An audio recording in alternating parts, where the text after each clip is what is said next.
اعوذ باللہ من الشیطان الرجیم بسم اللہ الرحمن الرحیم وبہ نستعین انہ خیر ناصر و معین۔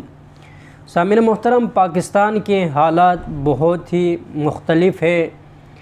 پاکستان میں معیشت کی تباہی اور دشمنیوں کی انبار لگے ہوئے ہیں، ساتھ ہی ساتھ اسی معیشت کی تباہی میں پتہ نہیں کیا جلدی ہے ان کو، پتہ نہیں کیا ان کو شوق ہے، پتہ نہیں کیا ان کا سوچ ہے کہ ایک تکفیری بل کو پاس کرنے کی ضرورت ان کو محسوس ہوا ہے، حالانکہ ان کو خود پتہ ہے اس تکفیری بل کا معنی کیا ہے، مطلب کیا ہے، مقصد کیا ہے۔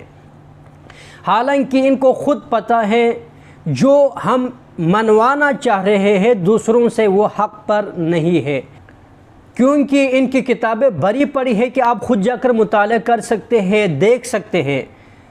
ضروری تھوڑی ہے کہ ہمیشہ آپ کو حق دوسرے بتائے، آپ خود بھی تلاش کریں۔ اللہ نے آپ کو بھی عقل دیا ہے، آپ کو بھی فہم دیا ہے، آپ کو بھی سمجھنے کی صلاحیت دیا ہے۔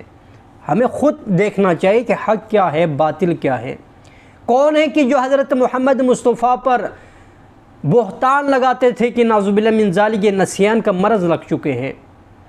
کون ہے کہ جو حضرت علی ابن ابی طالب علیہ السلام پر لعنت کرتے تھے؟ کون ہے کہ جو حضرت فاطمہ زہرا سلام اللہ علیہا کے دروازے کو جلا دیا ہے؟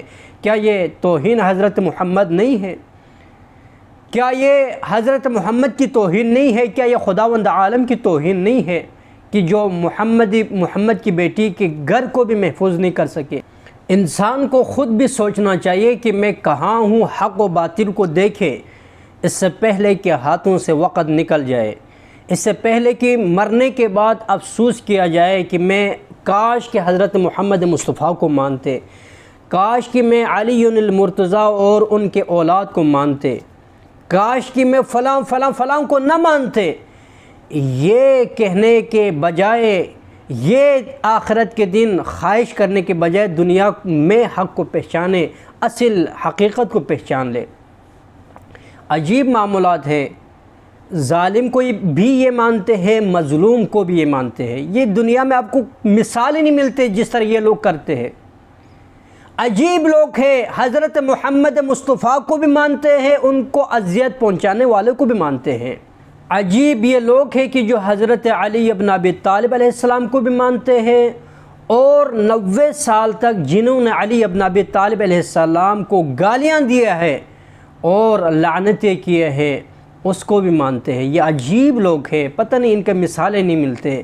ان کی کتابوں میں اگر دیکھو تو صحیح، پڑھو تو صحیح، کون کون سے اصحاب جو یہ مانتے ہیں وہ باطل پہ تھے وہ ان کی کتابوں میں لکھا ہوا ہے۔ بچہ سمجھ جاتے ہیں کہ کون حق کیا ہے، باطل کیا ہے۔ یہ روشن دنیا ہے، اس روشن دنیا میں ہر چیز انسان کو سمجھنا چاہیے، لیکن ایک چیز نہیں سمجھ پاتے تو آپ کو نظر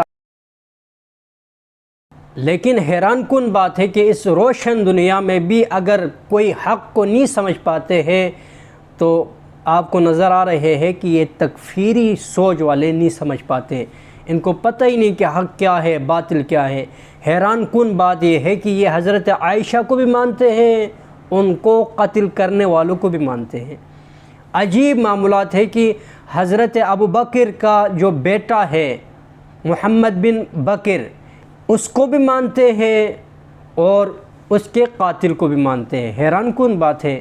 انشاءاللہ دعا کرتا ہوں کہ خداوند عالم تمام مسلمانوں کے درمیان اتحاد و اتفاق قائم فرمائے، اور ساتھ ہی ساتھ ہمیں حق کو پہچاننے کی اور باطل سے نفرت کرنے کی توفیق عطا فرمائے۔